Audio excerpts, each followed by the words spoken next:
What's up, guys? You are here at the Schmovie podcast number 008. That would be, what, just one after... 00, lucky number Schleven. Schleven, 00, lucky number Schleven. Yeah, number 8. So this is actually a special edition podcast. We're kind of going to step outside of our comfort zone and do something a little different. It's going to kind of be like a little mini episode. But basically, we're going to do something in between. Ronald, by the time you listen to this, we'll be enjoying the Florida sun and the Hawaiian surf. Yes. So I'm going to be on vacation. So we decided to take a different approach this time and talk about our top movies and some bad movies also of 2011. Kind of get us up to speed right now from, January 1 to, I guess, maybe, this week of, I guess, July 29th or around that time. The idea is that we're going to just kind of recap it. We've only been doing the blog for a few months now, but obviously we were seeing movies before we started this bad boy. So we're going to go through and talk about some of our favorites, maybe some of our worsts, and also maybe what we're looking forward to, for the second half of 2011. Yeah. There's some good stuff coming up, and some good stuff that's passed. So we're going to start off. You want to start off from the positive note or the negative note? What do you think? I feel like negative is going to be fun. Okay. So let's start off with the negative. Okay, so why don't you take a couple and throw some names out there and we'll just kind of roll with it. So my top hated. It's just hated. Maybe not of all time. No, yeah, probably. Don't get excited now. Come on. Of all time, are you serious?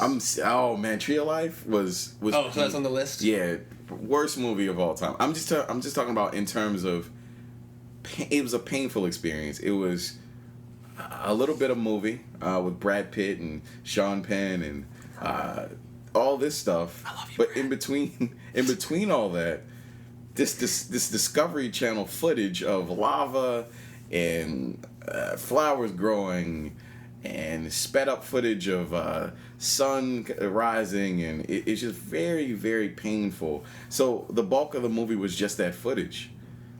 And I haven't seen it, man, so I don't know. I mean, I feel like some people have it as the best movie of the year. Movie.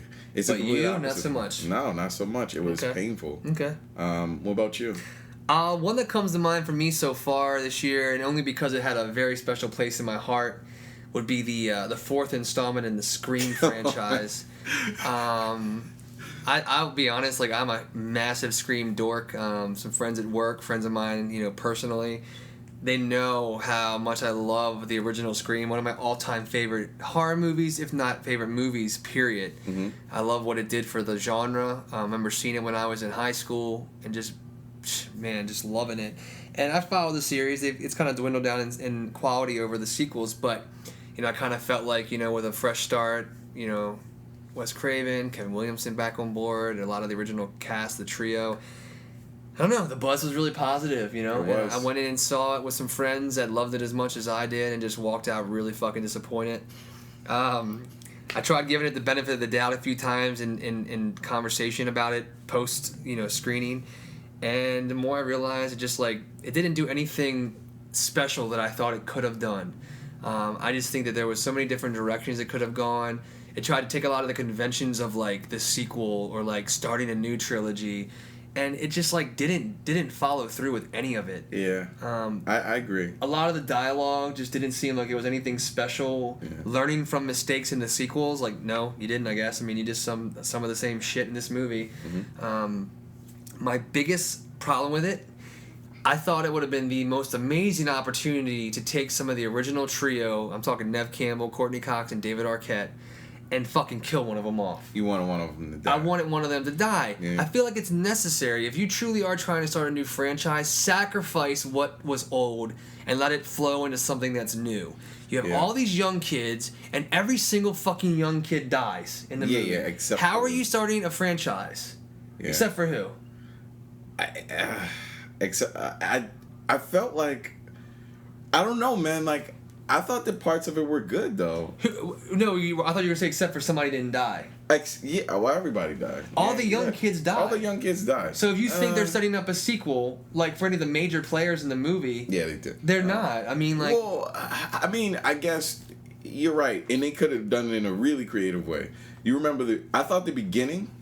The opening scene was really, really cool. Kind of fun. Would have been really cool if, to add on to your idea, if one of those people would have died very early in the movie. I think what's really cool is the whole idea that you have this idea of where the direction of the movie's going, and then it just completely diverts. Someone dies, and then you're like, fuck, what is going to happen now? Now that this main person's dead, and you think that it's going to go in this direction. If it was handled like that, I would have liked it a lot more. It wasn't anything surprising about this movie at all. Yeah, I mean, for something that could have just really changed and turned a corner for the franchise, it just felt really conventional. It felt really cheap. I'd read some stuff about like falling outs between Wes Craven and Kevin Williamson in making the film, and I'd hoped that it wasn't true, but I don't know if maybe some of this, I guess maybe it was true. I don't know. This is I'm hearing that maybe they're making another one. I mean, this movie bombed at the box office. I feel like if it was actually anything substance to it, like it probably could have done really well, because there really hasn't been like a good horror movie like that recently. And the built-in fan base for Scream, like a lot of us went and saw it, and we're just like, are you serious? Like, just gave $10 to come see what I thought was going to revitalize it, and it didn't do anything new. It didn't kill anybody that it should have. And I'm going to throw this out there. I'm going to share this secret with the world. I know it's probably not just me that thinks this, but ever since Scream 1, 2, and 3, I've always had this theory that there's been a third killer that's been consistent through all the films. Oh, okay. And I have all of it typed down. I'm a dork. And I have all my little scenes noted that proves my point. But I was hoping that maybe, just maybe, in Scream 4, somebody would have come out as the third killer, having been present in all of the first 3 films. Right. And I think that would have been remarkable. It would have been awesome. It would have been crazy. And if that third killer would have been somebody of the original trio, killing one of the original trio, that would have been the corner that I'm talking about that this movie should have taken. And it didn't. It just it just backthreaded, back into the conventional shit that a lot of these movies are today, and dropped the ball. So Scream 4, what? I pee on you, I poop on you. I poop on you. That's probably one of my biggest letdowns, and I guess it gets lumped into one of the. It's probably not the worst movie I've seen, but I'm gonna put it out there as because I had a lot of emotional investment in this movie. Oh yeah, it's one of those movies. Some of the other ones that come to mind in terms of just like crap. Hangover 2. So we did that one as a review. Yeah, we obviously thought it was terrible. It felt like if I were in a deep sleep and someone tried to circumcise me while I was asleep. That's how painful this movie was to me. Got it. Like painful in terms of when you wake up and realize? Both the process of getting cut mid-sleep and waking up and realizing that a portion of your penis skin has been cut off. Yeah, that's a pretty good analogy. It's pretty bad. Like I think the problem is that they tried to up the ante in the worst possible way. Yeah. And when it could have just been done comedically through just the chemistry between the characters. It was kind of replaced with these fake sort of forced situations where they had to react to things that were not even funny, but just quite frankly vile, just very vile. So, fuck Hangover 2. It's just bad. It's just bad. You're so upset that you're like stuttering. Yeah, I love it. I'm pissed. Yeah, it's pretty bad. What else? Some other bad ones. Big Mama's Didn't house. see it. I didn't Tyler see it Perry. I don't care. Yeah, anything Tyler Perry. Oh, that wasn't Tyler Perry, was it? No. Fuck me then. Shit. I was thinking what was the Medea one that came out? This is a layered thing. You're going somewhere with this? No, this is layered. Okay, so not only was this funny, because you thought it was Medea. This shows that you are both slightly racist and you don't care about either one of these franchises. It's a Medea movie. No, it was Martin Lawrence. Damn.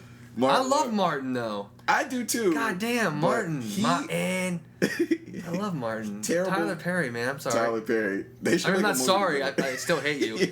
But this movie, I thought you were talking about that, like Medea's family, and like the poster was like the Brady Bunch, but with the Medea family. Can I be honest? I'm probably gonna see that movie through a family member or something like that before I die, just because.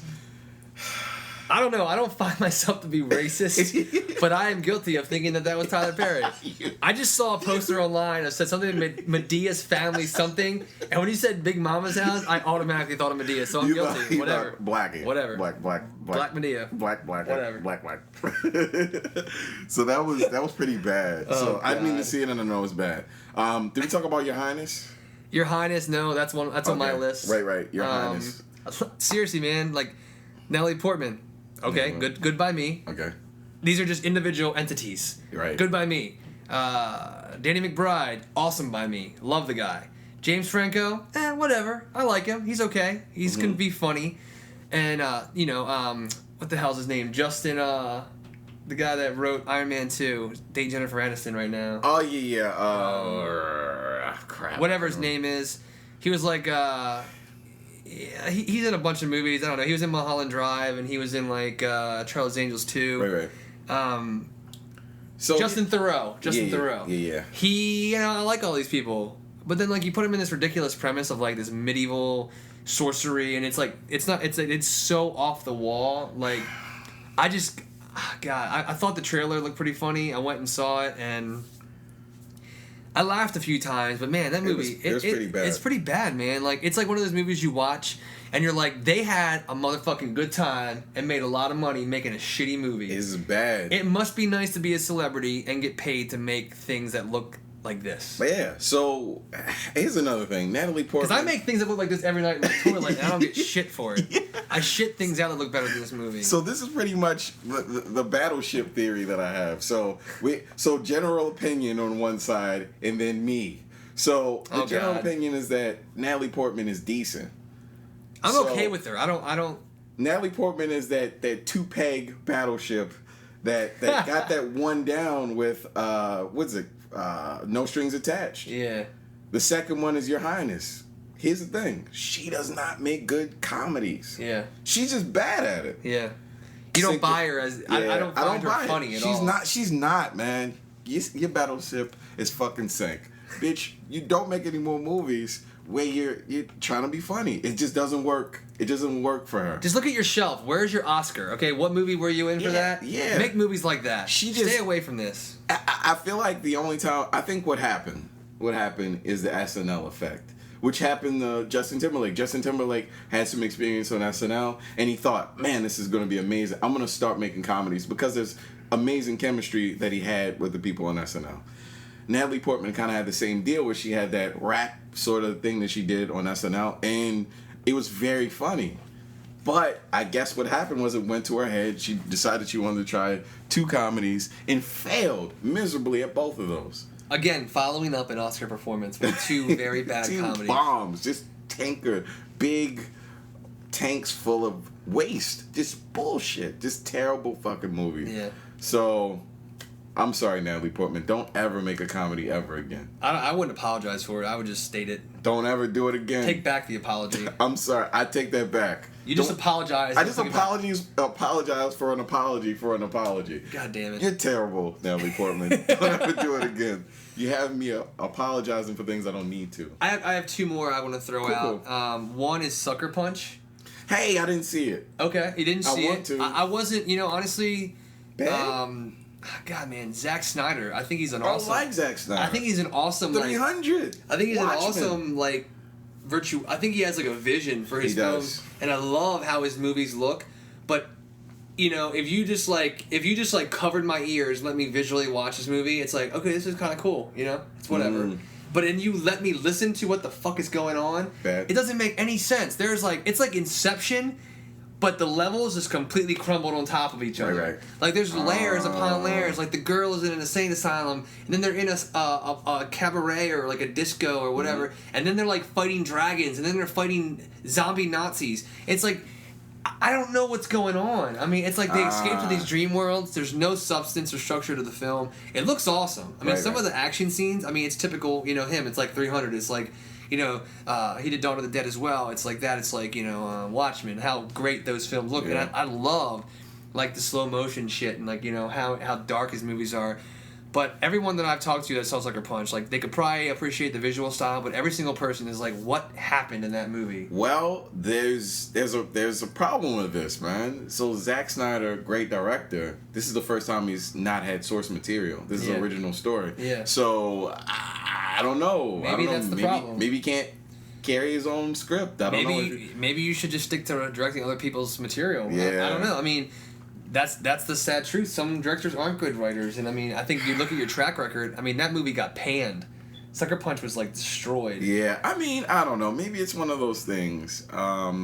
Is he supposed to be directing Man of Steel? He is directing. Wow. So he wrote the screenplay for 300? Oh yeah, he actually wrote that too. Wow, okay, all right. Take it back. Take it back. Take it back. Write movies like 300, you're good. But Sucker Punch, not so much. Not so. Man, I have yet to see it, but everyone. This is the thing. No one has told me that they like this movie. Yeah, because they haven't. Yeah, no one that has. sucks. Yeah, I mean, if you like Zack Snyder or like movies like that, go watch his other stuff again. Don't waste your money on Sucker Punch. Cool. What else? Did you see Green Lantern? No. See, here's the thing. I have a theory that by himself, this man, Ryan Reynolds, Double R, Rolls Royce himself, cannot carry a movie. Rest in relaxation. Rest in relaxation. I love Ryan Reynolds. I've loved him since he was on that comedy years ago called Two Guys, a Girl, and a Pizza Place. I don't know if anybody's seen it, but I have. I think he's hilarious. I like him. Good looking dude. I wish I was looking like him with my shirt off. Not gonna lie. I think he's hilarious. But you don't think he carries the movie, huh? No, man. No. I think he can. I think he can do it. I just think this movie's. God, this movie's bad. He hasn't yet. He has yet to carry a movie. I mean, I guess if you want to mention What about Buried? He was pretty. Did you see Buried, where he's like buried alive?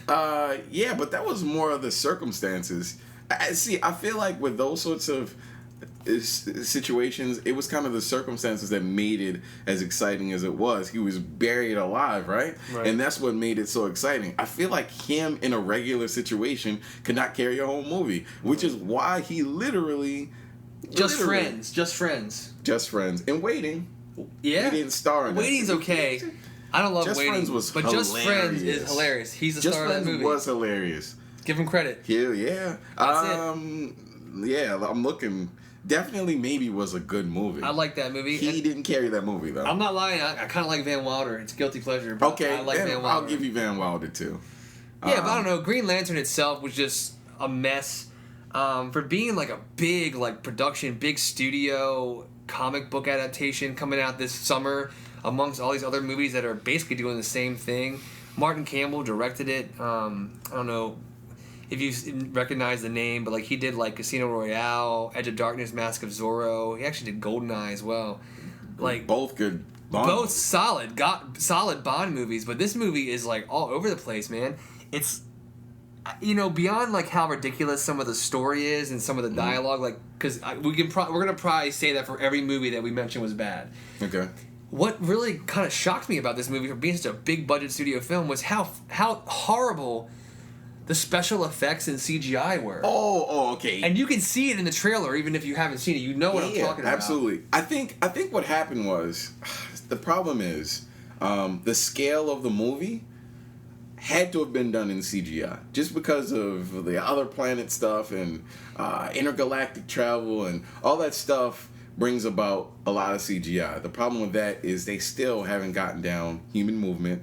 They still haven't gotten down certain things like CGI throwing things and catching things and adjusting to being hit and all this stuff. Human movement they have not perfected, man. Even when he's standing still, though, when he goes into the Green Lantern suit and the whole bodysuit comes up and the mask, really? It's all CGI and it looks so weird. He looks like, I don't know, man. It just looks like it's just a neck and a face. That bothers me. You can see it in the trailers, and I mean, and there are some scenes where it looks like he may just be wearing a suit. Maybe it isn't CGI, when he's truly standing still, in an apartment or something like that. But any kind of scene where he's doing action and he stops and stands still, you see the CGI still, and it just looks horrible, man. And I think I like Ryan Reynolds. I think I feel like he has star charisma. Whether he finds that vehicle to get him to that level, you're to speak to your point, but I think that I think he has that guys like him, girls love him. He could be a star if he could really find the right vehicle.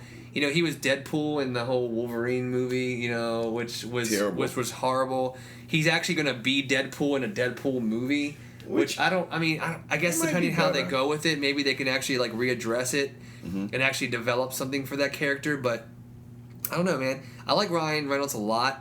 I just think that this movie was horrible. And never would I have ever thought last year this time that I'd be saying this year at this time that the Green Hornet was better than the Green Lantern. Oh. You know, I don't want to jump into like movies that were good or very good. But Green Hornet, man, that was better than Green Lantern. I never thought I'd say that. I thought with the cast that Green Lantern had with Ryan Reynolds and, you know, not that she's anything special, Blake Lively, you know, Tim Robbins, Peter Sarsgaard, you know, like these are like legit actors. Yeah. You know, that just ended up in a really crappy movie. I don't think I could have sat through that much CGI.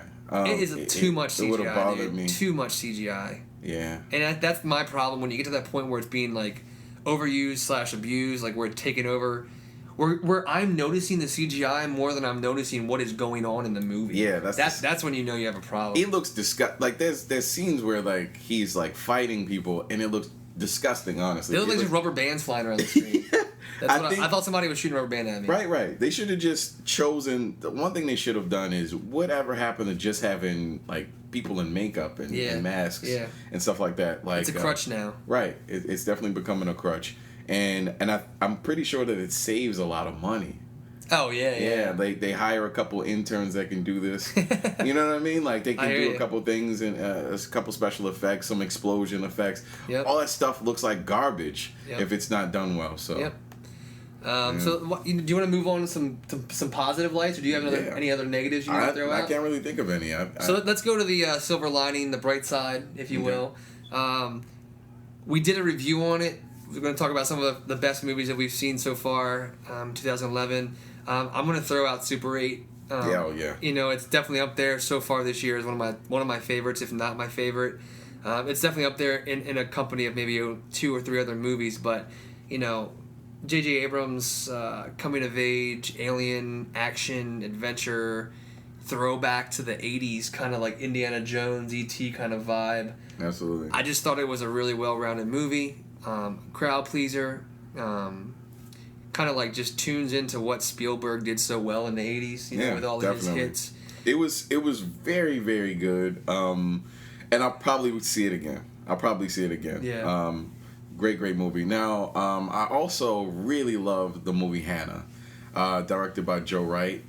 It is a story of a agent that worked for the government that has a child that he's kind of protecting. And he kind of tells her to press this alarm when she's fully trained. He puts her through all this hell and beating her up and training her how to use guns, and then presses this alarm, and then the government comes after her, and she destroys most of the people in our path. The cool part about it is it's a kid, so she's no older than she's 16 years old, and this girl is completely isolated, Hannah.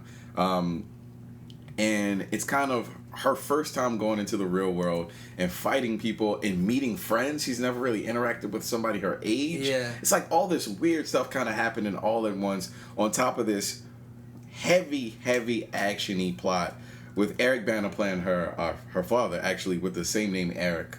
Yeah. Really cool movie. And doesn't Kate Blanchett play the... she's like the... I think Marissa or... Yeah. She's like the... I don't know, is she with the CIA or... Yeah, I think she's with She's the basically CIA. like responsible for like tracking Eric Bana's character. She's the one that like kind of lost him off the grid years before. Yeah. So when he surfaces or that button goes off, she's the go-to that is... And you know, the plot develops and you find out why she has so much interest in getting a hold of him and her. But Hannah was awesome, man. It was a great movie. Soundtrack by the Chemical Brothers, just awesome soundtrack. Incredible. Great visuals, a lot of great scenery. Even like some of the supporting characters in the film. Tom Hollander plays this. Remember the guy Isaacs? He's like the guy that she goes to help find him. Creepy ass, like he owns like a strip club bar kind of thing. Really creepy character, but a really good role for him. He was like the villain, right? He was like one of the little mini villains. He was like the leader of that little gang that was hunting her down. He's a very small gentleman. He was like whistling that weird song through the whole movie that was really creepy. It was pretty cool. He is very odd. It was odd because he was like really clean cut. Like he was like polos and... Like OCD clean. Yeah, OCD clean. And then he was a psycho. Yeah, like trying to like strangle a little girl. Yeah, so it was a very cool movie. Go see Hannah if you haven't seen it. And I think that most people haven't seen it because did not have a. It didn't do too big at the box office. It got really good reviews overall, I believe. That's the type of movie that will probably get a lot more shine on like Netflix and things like that. Home video, wherever you can get a hold of it. Hannah, please see that movie. Check it out. We'll talk about these two together mainly because they came out so close in their sequels. The new Transformers movie. Okay. I'm gonna throw it out there. Hated the second one, liked the first one. I'm gonna give this kudos mainly because I was blown away by like the 3D IMAX experience with it. I thought the movie really, really made up for how bad the second one was. A lot of cool story development, a lot of working in American and world history into the plot. Some new characters, replacing Megan Fox. She was tolerable, whatever that girl's name is. She's like a Victoria's Secret model. Yeah. I just had a lot of fun with Transformers. I'm not gonna lie to you. Like, I feel like, as far as like when you think of movies that are fun and like popcorn, like big blockbuster summer films, like that's kind of one of the epitomes. Yeah, it was. Although I didn't write it on the list, it was a very good movie. Yeah.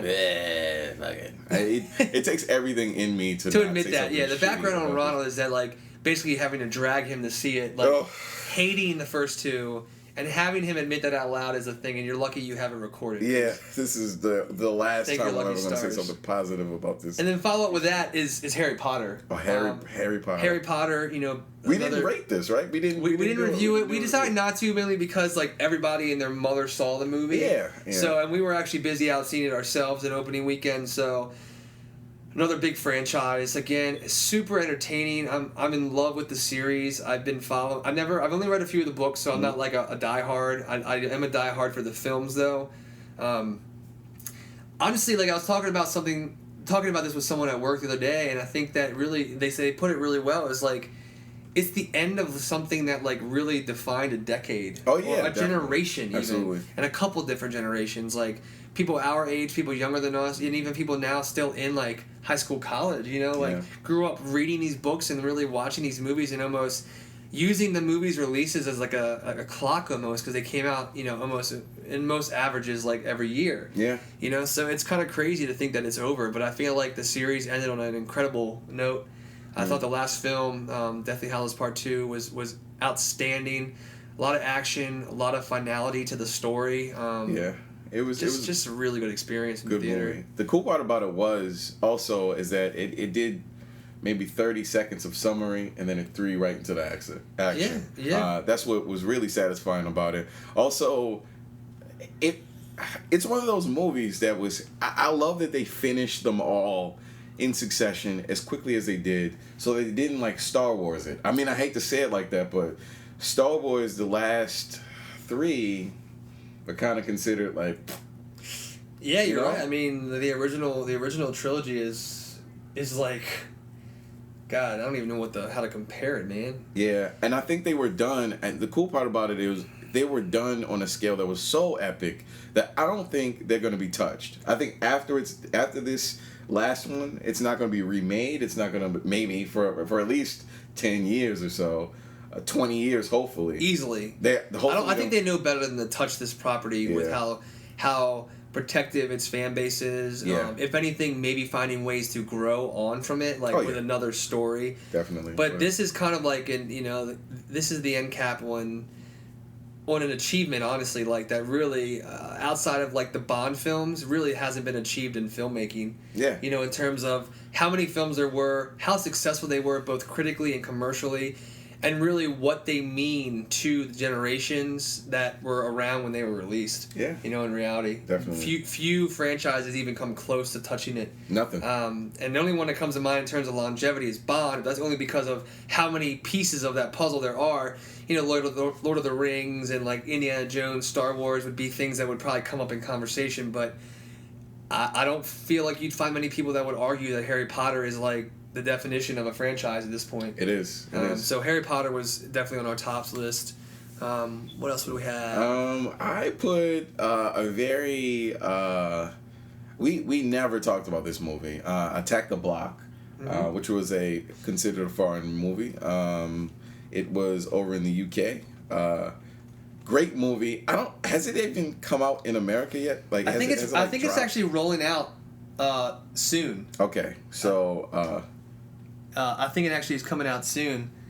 We saw it a long time ago. We did. There's some hookups, and we really haven't been able to review it because like you're not supposed to really release the stuff before it comes out here.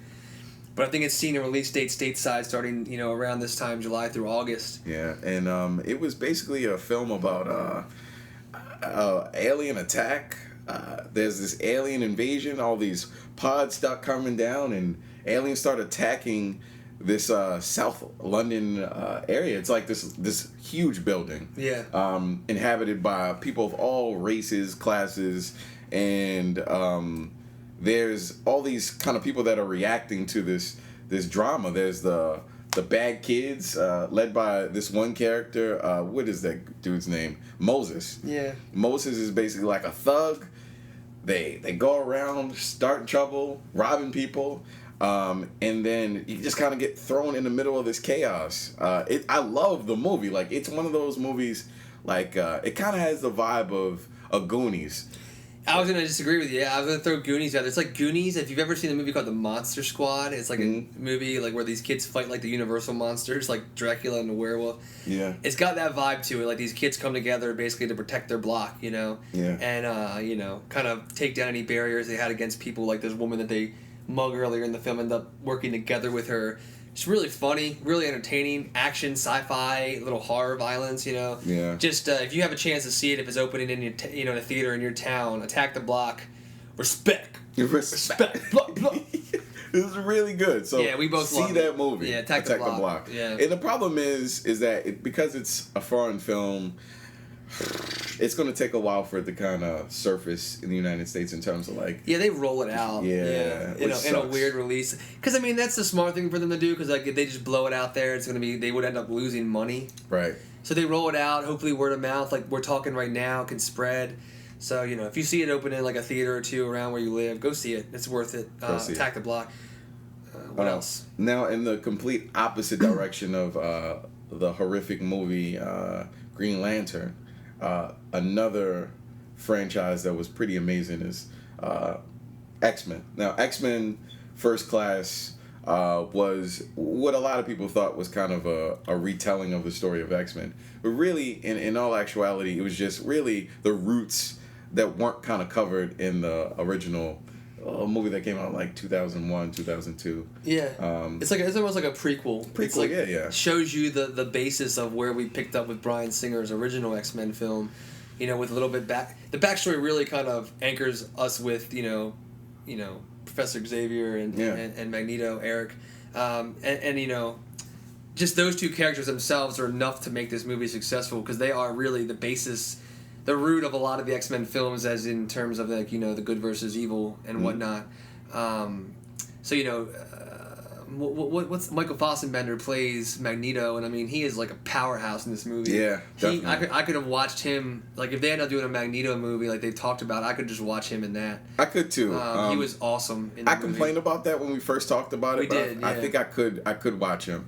Now, one thing it didn't do, which was really cool, it didn't step on the toes of any of those previous movies. Yeah. It's actually like it alludes to those movies with respect. Yeah, and that's what makes it pretty cool. Now, I can't really say the same for the upcoming movie Spider-Man because it's kind of retelling it, and that's what makes this movie so cool. Is that on top of it, kind of lending itself to the movies that came out in like 2001, 2002. Right. It holds its own.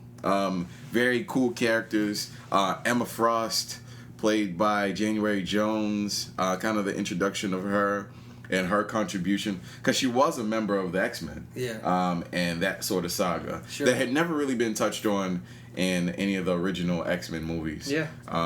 It was good. It was really good. It's definitely, when I mentioned top 2 or 3 or 4 movies of the year, it's up there. Yeah. It is just... Man, I remember seeing it, and it's like so entertaining. Like you're laughing. I'm like on the edge of my seat when Magneto is like lifting that submarine out of the water. Yeah. And I just think Matthew Vaughn did a great job directing the film. Matthew Vaughn, you might know from like Layer Cake, or he did Kick Ass. He also did a really good fantasy film called Stardust, kind of like almost like a Princess Bride for a new generation. But okay. Matthew Vaughn did this film, and I think he did a hell of a job handling these very, very sensitive characters. Not like you said, not stepping on any feet. Also working in a little bit of background for characters Like Magneto and Professor or Charles Xavier, you see little hints at Mystique. Also, Beast. And it's kind of cool because there's a couple little fun little cameos in there by Rebecca Remains and Hugh Jackman pops up at a moment. I laughed out loud when Hugh Jackman popped up as Wolverine. Yeah. I was so pumped up. I don't know why. I gotta see him if they're supposed to be really doing this next Wolverine movie, and it's done right. Yeah. I'd love to see him as Wolverine. He's so good. He was made to be Wolverine. He was. I can't ever imagine somebody else. And another thing I just realized is that I think one of the reasons why this movie fits so well into the trilogy that came before it.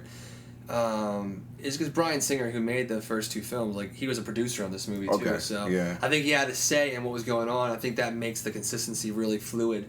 But X-Men First Class was, oh man, so good. It was really good. I actually want to see it again. It was so good. Just to name off a couple other movies, not to get too deep into them. Bridesmaids, probably comedy of the year. Really, really good. Up and Down. Win-Win.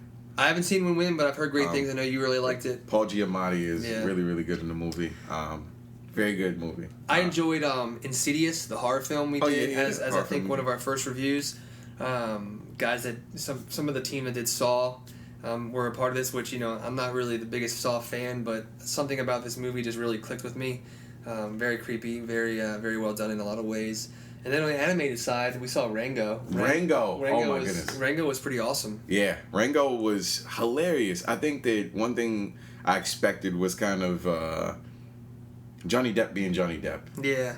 And you didn't get that with Rango. It was a really funny, dynamic character that went through a lot of emotion, betrayal, happiness, and him becoming this leader in this town because he supplied, he was kind of protecting the water, and it was a cool ass movie. You could almost take that story out of animation, and it would be an awesome movie. It would be. And then you put it in an animated world, it gives it a whole different vibe, and it's opens up to a whole different demographic. Kids can see that movie and totally get it. And there's those little things in there that are geared towards adults, but kids can still understand what's going on. Definitely. But Rango was really, really well done. I think animation wise, it's really the only movie this year that stands out to me. Yeah. I never, Cars 2 is supposed to be terrible. Cars 2, I've heard was horrible. I've yet to see it. Romeo and Juliet. Fuck that. I haven't seen that. Fuck that fucking movie. Yeah. Romeo and Juliet. I'm trying to think of another movie. Submarine. What about? I didn't see that. Submarine. Was it good? Really good. Yeah. It has a guy. I can never pronounce this guy's name. Richard Ayoade. How do you pronounce this? Ayoade. Ayoade. Okay, so this guy from the very popular UK comedy, The IT Crowd, amazing in that show. Plays a character, Moss, very nerdy character. Mm-hmm. He has done some music video sort of directing, and then he decides he wants to do his first screenplay, which is really amazing. It's basically about a 15-year-old named Oliver that wants to lose his virginity before his birthday and basically stop this romance between his mom, who's cheating on her dad, and this motivational speaker that lives next door to them. That pretty much is an asshole that, like a Danny McBride sort of character that does karate and also does motivational tapes. Tapes. Literally VHS tapes. Poorly recorded. It is hilarious. That portion is hilarious. So, see Submarine. Good movie. Cool beans. I don't know. I think is that rounding out pretty much a lot of our... Yeah. Oh, you know what? I want to throw the wild card out there for you. Okay. Fast and Furious 5. I didn't see it. Dude. I didn't see These movies are getting better. Okay. As they come out with more sequels. I think that this... Oh, man, I feel like that whole Fast and Furious franchise has always been... I've never seen a bad one. Dude, Tokyo Drift's pretty bad. Whoa, Tokyo Drift was pretty good to me. Whoa, you're not telling the truth. Tokyo Drift was... You're lying right in my face. It was the weaker link, but it was still entertaining to me. You know what? Well, you're only as strong as your weakest link, and that link is pretty weak. Who was that guy? Who was the lead in it? Lucas Black. Lucas Black also played in The War. He did, which I'm not going to lie. So good. Oh, man. Epic movie. The War is such... When I think about... I cried during that movie when I was a kid, man. That was that was a deeper movie than I ever expected. That movie was incredible. Yeah, it was. What was that? Kevin Costner. Elijah Wood. Did he played He played the bad kid. The bad guy. The Lipnickies. Yep. The Lipnickies. Yep. He played in that movie. So this guy. One thing about this kid is that he cannot shake this deep South drawl. Yeah, he's got that thing in his lingo. He can't do it. Yeah. So when you're watching this movie, he's in Japan, drifting. Everybody is like either speaking with a almost very clear accent, American accent, or a little Japanese accent. And this guy like, we're going race. We're gonna race in this town in Japan here. I'm gonna ride my car around the corner. It's been right here. Yeah, that's exactly how he sounds the entire movie. So I don't know. I haven't seen the new Fast 5. Yeah, man, it's good. Fast 5. Honestly, like when Fast and Furious came out last year or the year before, whatever it was like a realization. Like, holy shit! Like they got all these original people back in there, and it's actually really, really good. Yeah. And this movie was just as good, if not better, than the last one. So. They just like, this is the thing I'm talking about that Screen 4 fucked up on. Yeah. They gotta turn the corner. Fast and the Furious franchise turned the corner when Fast and Furious came out. They got the right people back in the movie. They made some cool changes. They went in different directions. They did some things that maybe you didn't expect them to do. Oh, yeah. And they really upped the ante in every level. The car chases, the racing, the action. The scene in this new movie when they're jumping off of the bridge and they're falling into this water with it's in the trailer. They fall in the water with the car and they jump off of the car in midair. Yeah, I remember that. It is, like, my adrenaline was, like, pumping and I'm like, sitting in a movie theater in a seat with AC, you know, I'm not no relation to that, but I mean, it totally got me into the movie. And there's a few scenes in the movie, like when they actually steal like this vault and everything, it just, they did it right, man. That's action to the core, man. Yeah. Action movie of the year, probably, for me. I think they do a good job in those movies of kind of having the people being themselves, like whatever the character's supposed to be, just kind of giving them enough space to be themselves. Just do it. It's like Paul Walker, let Paul Walker be Paul Walker, let Tyrese be Tyrese, let Ludacris be Ludacris. Boom. Yep. Go through the action, keeps it moving. It doesn't interfere, their comedy doesn't interfere with the main story. You keep it moving. Yep. And that's one thing about the movie that's always made the entire franchise very exciting. Yep. So see that if you haven't seen it. It's on DVD. So let's transition. We've kind of recapped the first 6.5-7 months of 2011. Cool, absolutely. Give a little foresight into what the rest of the year looks like. Yeah. We kind of went over a couple different pages, like kind of took some time and researched what's left to come out this year. This summer, usually like historically movies coming out like at the end of the summer in August usually are like kind of dumping grounds for studios, which I've learned through my old job with the studio. But I mean, there's a few movies coming out into this summer that maybe look like they could have some promise to them. But as for the second half of 2011, these are the films that we're looking forward to. Oh yeah. So let's go. So you tell me, what do you? Well, just thinking about the end of the summer with my mention about August, I feel like movies like Fright Night. I'm looking forward to seeing. Really good. Love the original movie from the 80s with God, what is his name? The guy that was like in Herman's Head. I don't even remember his name. God, what is his name? Herman's Head? I remember that show. I don't remember. The guy that played Charlie Brewster in the original Fright Night, it was the same dude. He was in that show, Herman's Head. Fright Night came out like in the mid-80s. William Ragsdale was his name. Okay.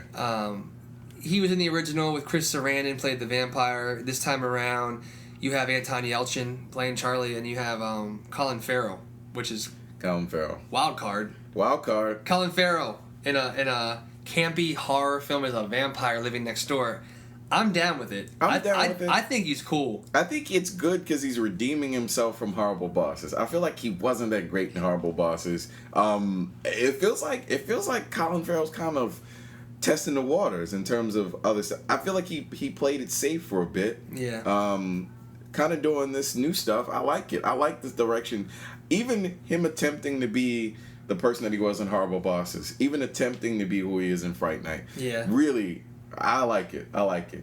It broadens the resume. Yeah, it comes out. We also have later this summer Rise of the Planet of the Apes. We talked about this briefly before recording. Like, I really had no interest in it, and you know, I like the originals. Like, I remember growing up, my parents always watching them with me, like the Charlton Heston ones.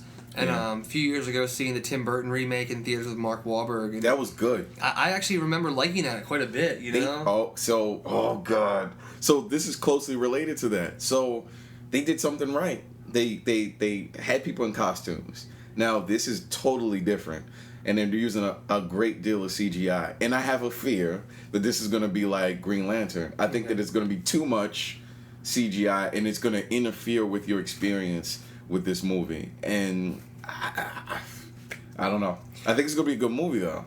Yeah, I mean, I think that the involvement this round, though, with, like, having the CGI, it's being done more, like, with the stuff with, like, Lord of the Rings was. Like, the motion capture with Gollum. And, like, actually Andy Serkis is Caesar, the lead ape that ends up leading the apes in the future. So this is actually I guess supposed to be a prequel, like amongst before any of the movies. Like this is supposed to show us how the planet, which you find out at the end of the original one that Charlton Heston was in, this land that he landed on was Earth. You know what he sees the Statue of Liberty. This is supposed to be like the prequel. This is an origin story set to tell us how the entire franchise kicks off. James Franco's in it. Tom Felton from who is in Harry Potter is Draco Malfoy. Andy Serkis plays Caesar, who is the lead ape. You know, there's a lot of cool actors in here. Like, you know, John Lithgow's in it. Brian Cox is in it. But, I don't know, like some of the TV spots and some of the recent stuff that's come out for it has actually got me pretty excited to see it. I'm interested in, you know, the Planet of the Apes mythology, and I'm very curious to see how they end up delivering. Yeah, maybe they will. Looking forward to it. I have a couple I want to breeze through. I don't want to talk about too much. Real Steel. Okay. I kind of want to see it. I don't know. The idea of robots. It looks like Rock'em Sock'em Robots. Yeah. I'm down with it. Hugh Jackman. I like him, you know? Yeah. And the trailer is really effective. And Anthony Mackie's in it too, right? Yep, Anthony Mackie's like, I think he's like one of the promoters or something. Yeah. That, not much in the way of The Thing, but I do want to see The Thing. I love the original Thing, John Carpenter's Thing with Kurt Russell. Yeah. I'm actually really excited. We posted a few things about The Thing on our website. Yeah, I didn't think that it was going to come out this soon. I'm going to be honest. I didn't hear anything about it. I'm talking about, I was on blogs and like crazy, and it's coming out this year. Yeah. Which is crazy. Yep. I kind of like it. I kind of like that they're like, boom, it's coming out now. Oh, yeah. I'm excited for that, too. I'm excited about that. I want to see The Muppets. I probably won't. I don't know if I'll see it in the movies. But, I probably will. I don't know. I got to find somebody to go with. But I'll probably see The Muppets. Cowboys and Aliens. How you feeling about that?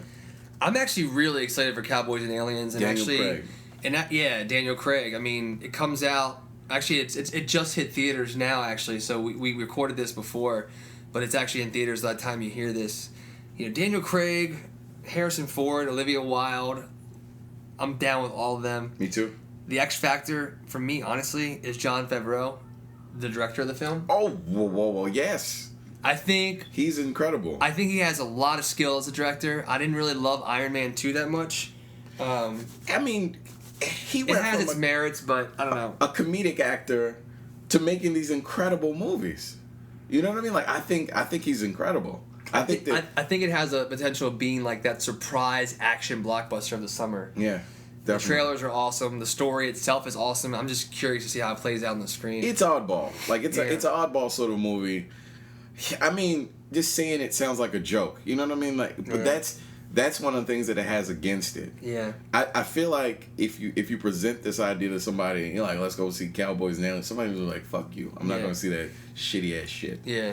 But I think you actually said that to me the other day. Yeah. Fuck this shitty ass shit. Yeah. So I definitely want to see that. Think some others. Mission Impossible. Dying to see it. Tom Cruise. I love him. He's a crazy bastard, but I love him.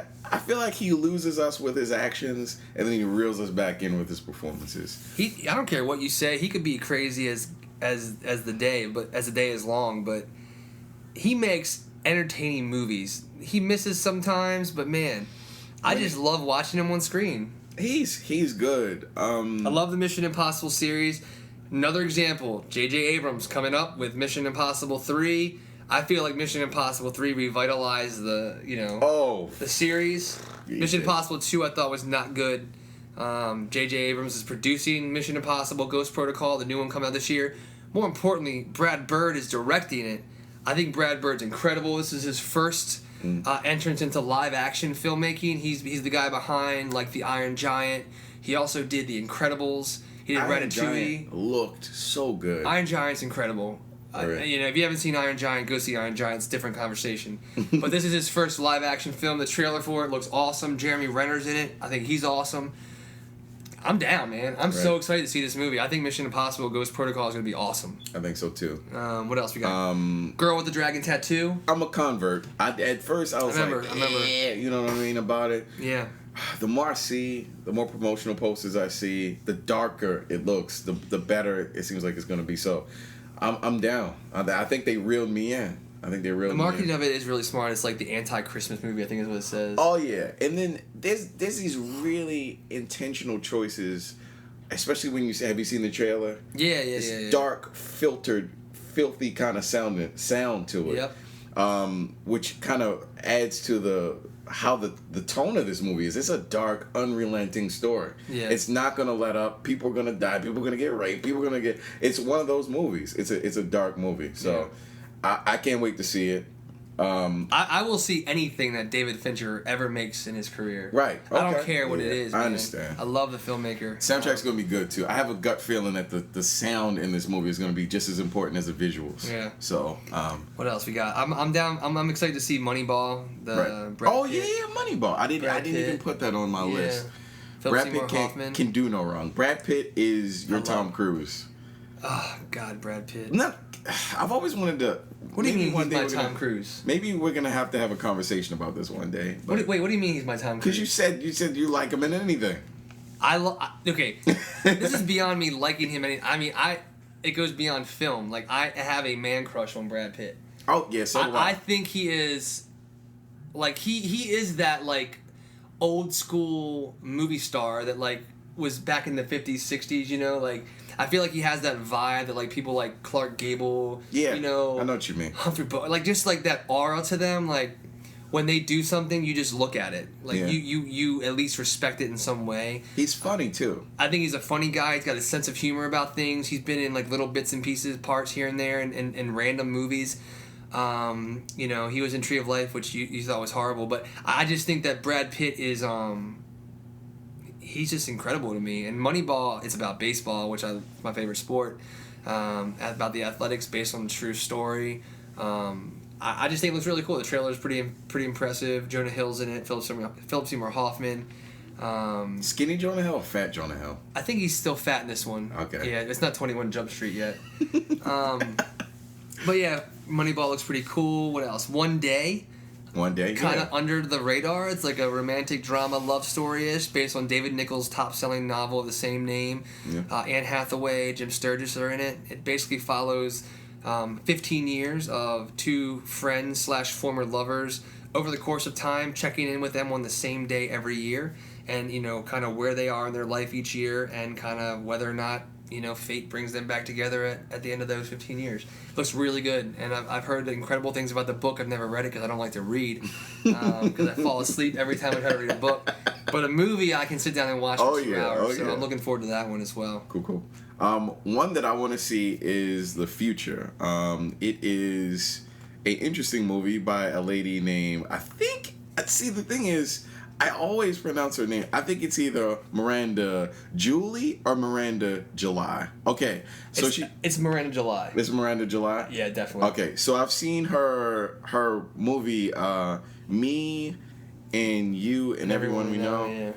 Oh, one of my favorite movies. One of my favorite movies of all time. Yeah. And she does a really good job of kind of conveying an honesty in characters that you don't see in mainstream movies, and that's why I kind of love her. It's about basically two people are dating, kind of in the midst of this big decision in adulthood, where do we stay together and get married, or do we break up and try to make our way in the world by ourselves? So they basically adopt a cat that's injured, and it's going to take 6 months for this cat to heal, like basically heal from an injury, because it's a stray cat that's been hurt. They realize that in 6 months they're going to be they're like mid-30s, so I think they're heading towards the 40s or something, and they get really scared about their entire existence, and this one cat makes them pretty much question their lives. So they decide to live their lives to the fullest. They stop using the internet. Miranda's character starts recording dances on her computer. It's a weird movie, man. But the future is what I'm looking forward to. So, Miranda Cool. July. Yeah, I hadn't even heard of it. Sounds cool, though. I'm just going to throw out a couple ones just quickly. All kind of in the same sort of genre. I'm going to throw out Don't Be Afraid of the Dark. Oh, yeah. Guy Pearce, Katie Holmes, produced by Guillermo del Toro. Trailer is awesome. Very creepy. Paranormal Activity. Like that. Guillermo. Almost like I'm like grunting as I say Guillermo. Paranormal Activity 3. You know, whatever. I like them. I don't really care what you think. See, I haven't seen any of them. Any of them? Yeah, we talked about that before. Like, Yeah. I feel like the sequel that just came out last year was on par with the first one. And this one is like kind of like a prequel of sorts. It looks like it goes back and explores the two girls from the first two films, like with them as children. Trailer just came out a few weeks ago. It looks pretty creepy. Also, this is a guilty pleasure, Piranha 3 Double D. That comes out. Oh, I didn't know in that. November. Okay. In November. Yeah. I remember seeing Piranha 3D last summer with my girlfriend and my mom. Mm-hmm. My mom is who got me into horror films, and I knew she'd appreciate it, and she loved it. Aren't they saying that, like, what's his face is coming back? Ving Rhames. Ving Rhames is coming back, right? He's coming back. He got eat the shit in the first one. Yeah, I have a feeling they're going to have him, like, surfacing on the beach or something like that. Yeah, I don't know. Something crazy, but, random actors in it. But the Piranha 3D itself, the one that came out last year, is just like a really fun, campy, not take itself seriously at all. Let's just have a fucking good time with this stupid-ass horror movie. Yeah. And I appreciate that every once in a while. And this looks like it's the same thing. And right off the bat, I appreciate the reference to 3 Double D. Yeah. I appreciate it. Yeah, who doesn't enjoy a Double D? That's right. Exactly. So those three are like my little horror, they all come out around the same time, so I'm looking forward to them. Cool. What else we got? I have the Straw Dogs remake. I think looks interesting. That comes out this year? Yeah, it looks interesting. I'm not like dying to see it. The original film's pretty heavy. I don't know if this one's going to go the same route or just kind of teeter on that line. But Alexander Skarsgård's in it. I think he's Eric from True Blood. Mm-hmm. If anybody's out there listening to this, if you're a True Blood fan, he's in a movie called Straw Dogs. I think it could be like a star-making turn for him, from what I've been hearing. Mm-hmm. James Marsden's in it as well as Kate Bosworth, so that's coming out this year as well. Sherlock Holmes. Sherlock Holmes too. Yeah. Yeah, that's gonna be really good. So I'm looking forward to that. Yep. Guy Ritchie. I like his filmmaking style as well. Yeah. Did we not mention? I shudder at the idea that I haven't mentioned Twilight. Breaking Dawn. We didn't mention it because I don't give a shit about it. Hold on, buddy. Get yourself together, man. Because you're about to. What? Yeah. We just had a revelation here. Yeah. You like those movies? Get the hell out of here. I mean, they're okay. At one point, I thought you were a person with taste. Whoa. That point was 3 seconds ago. Hold on. Those movies are so bad, man.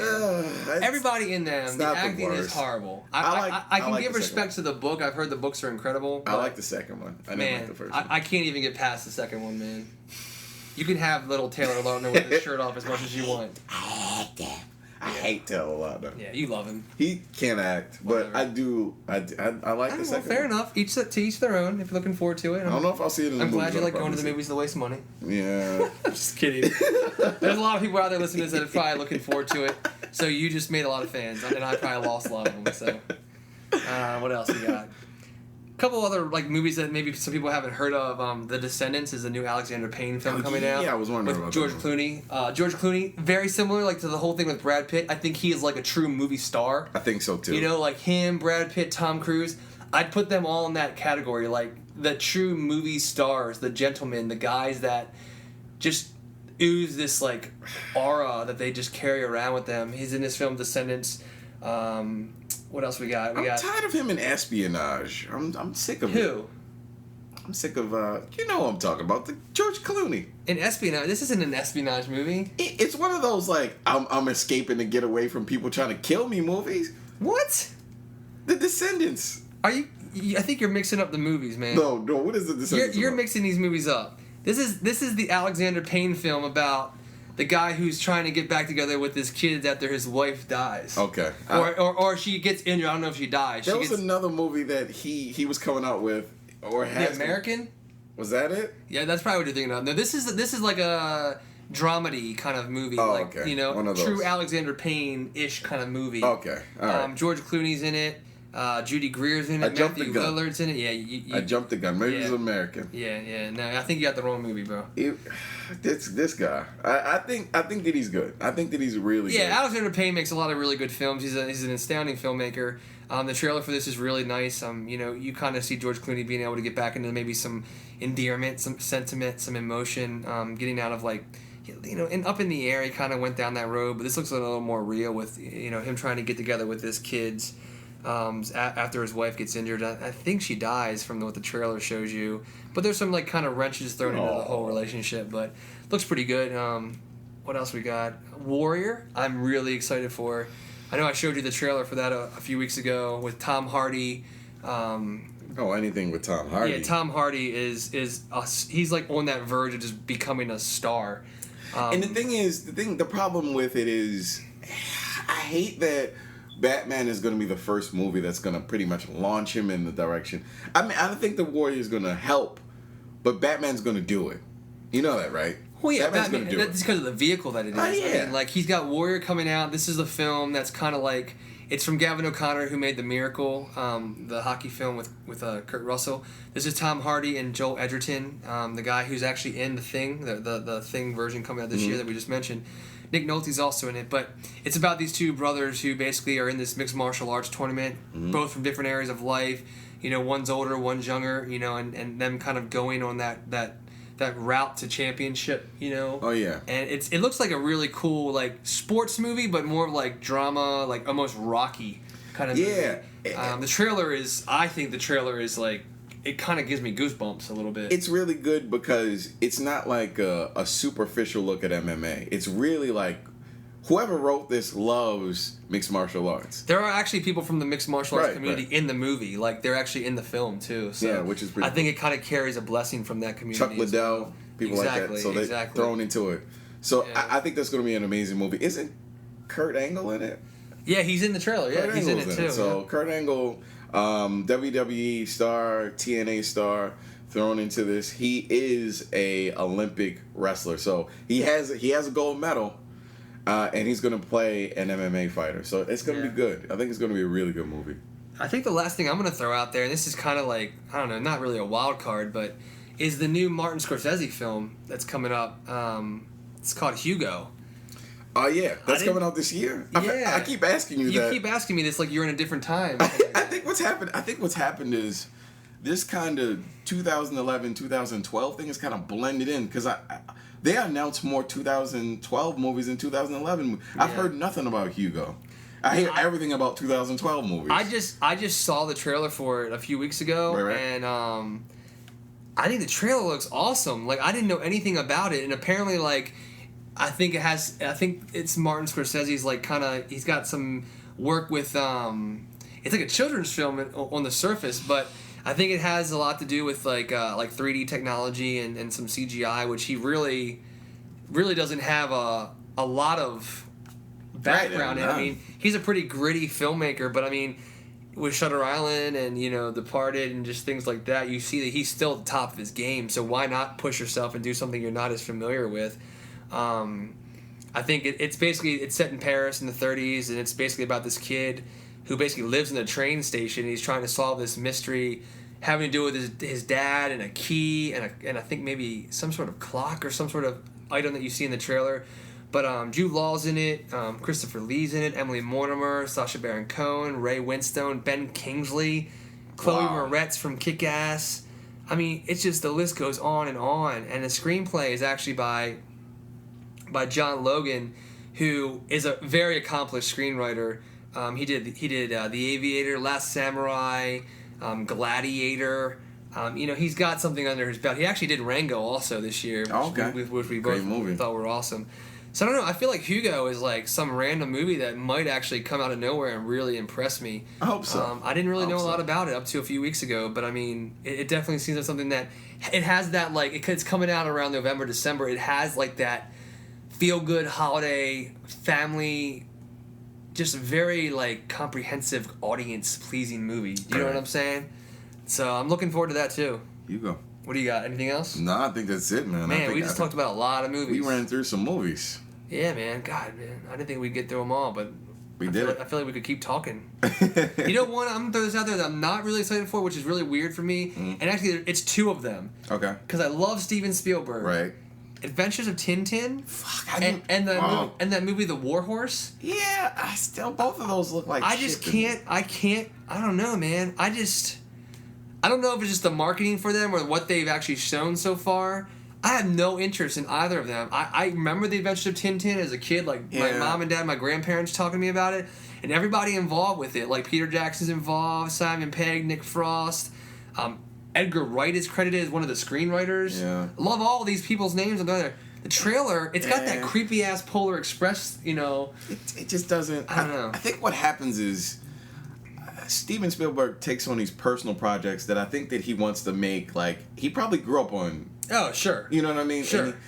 Bringing these franchises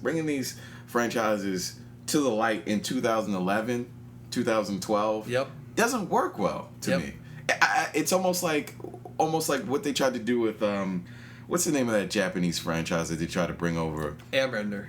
Aviator, the animated one, something boy, Astro Boy. Oh, Astro Boy. Astro Boy has been around since like the 50s. Yeah.